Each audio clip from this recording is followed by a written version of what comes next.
વડોદરાની મહારાજા સયાજીરાવ યુનિવર્સિટીની faculty of ટેકનોલોજીમાં વિદ્યાર્થીઓની મૂળભૂત સુવિધાઓને લઈને ભારે અસંતોષ સામે આવ્યો છે. અખિલ ભારતીય વિદ્યાર્થી પરિષદ એટલે કે એબીવીપી દ્વારા આજે ફેકલ્ટીના ડીનને આવેદનપત્ર આપવા માટે વિરોધ પ્રદર્શન કરવામાં આવ્યું, પરંતુ ડીન હાજર ન હોવાથી કાર્યકરોએ ડીનની ખુરશી ઉપર ડીન ગુમ છેનું પોસ્ટર લગાવી અનોખી રીતે પોતાનો વિરોધ નોંધાવ્યો. વિદ્યાર્થીઓના જણાવ્યા અનુસાર કેમ્પસમાં સ્વચ્છ અને પૂરતી વોશરૂમ સુવિધાનો અભાવ છે, સાથે જ પીવાના શુદ્ધ પાણીની વ્યવસ્થા પણ અપૂરતી હોવાનું કહેવામાં આવી રહ્યું છે. આ ઉપરાંત વિદ્યાર્થીઓએ વધુ એક ગંભીર મુદ્દો ઉઠાવ્યો છે. યુનિવર્સિટી દ્વારા આપવામાં આવતી માર્કશીટમાં ટકા, પર્સન્ટાઇલ, સીજીપીએ કે એસજીપીએનો કોઈ ઉલ્લેખ કરવામાં આવતો નથી, જેને કારણે વિદ્યાર્થી પોતે પાસ થયો કે નાપાસ તેમજ તેનું વાસ્તવિક શૈક્ષણિક પ્રદર્શન શું છે તે સમજાવવામાં મુશ્કેલી અનુભવે છે. વિરોધ દરમિયાન એબીવીપીએ એરોસ્પેસ જે વિભાગ છે તેનો મુદ્દો પણ ઉઠાવ્યો હતો. સંગઠનનો આક્ષેપ છે કે વિદ્યાર્થીઓ પાસેથી 1.5 લાખ રૂપિયા જેટલી ફી વસૂલવામાં આવે છે, છતાં વિભાગમાં યોગ્ય ક્લાસરૂમ અને લેબોરેટરી જેવી મૂળભૂત સુવિધાઓ ઉપલબ્ધ નથી.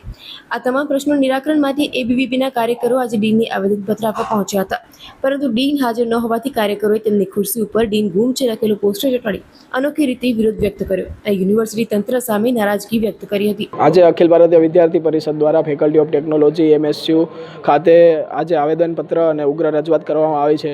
એના મુખ્ય વિષય એ છે કે જે D2Dના સ્ટુડન્ટ છે તે D2D પતાવીને સિવિલ ડિપાર્ટમેન્ટમાં સેકન્ડ યરમાં આવે છે, એમના રિઝલ્ટમાં કોઈ પર્સન્ટાઇલ, સીજીપી, એસજીપીએ મેન્શન નથી કરેલું. એટલે આટલી મોટી યુનિવર્સિટીની ગંભીર બેદરકારી જોવા મળે છે.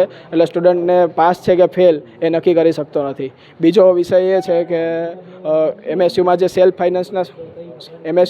ફાઇનાન્સના સ્ટુડન્ટ છે એની સ્કોલરશિપ બાબતે આપણે ઘણીવાર રજૂઆત કરી ચૂક્યા છીએ, છતાં એનું નિરાકરણ આવેલ છે એવું જણાવવામાં આવે છે, પરંતુ એની જાહેર નોટિસ બહાર પાડી નથી. એટલે સ્ટુડન્ટ સમજી શકતો નથી કે એને આ વખતે સ્કોલરશિપ શું મળશે. કે ત્રીજો વિષય એ છે કે પ્રાથમિક ફેસિલિટી જે કહેવાય ટોયલેટ, બાથરૂમ, પાણી, તેમાં ખાસ કોઈ સુધારા કરવામાં આવેલ નથી. ઘણીવાર રજૂઆત કરી હોવા છતાં એ વિષયનું નિરાકરણ લાવેલ નથી. પાણીમાં કચરું જોવા મળે છે તથા ગંદકી જોવા મળે છે.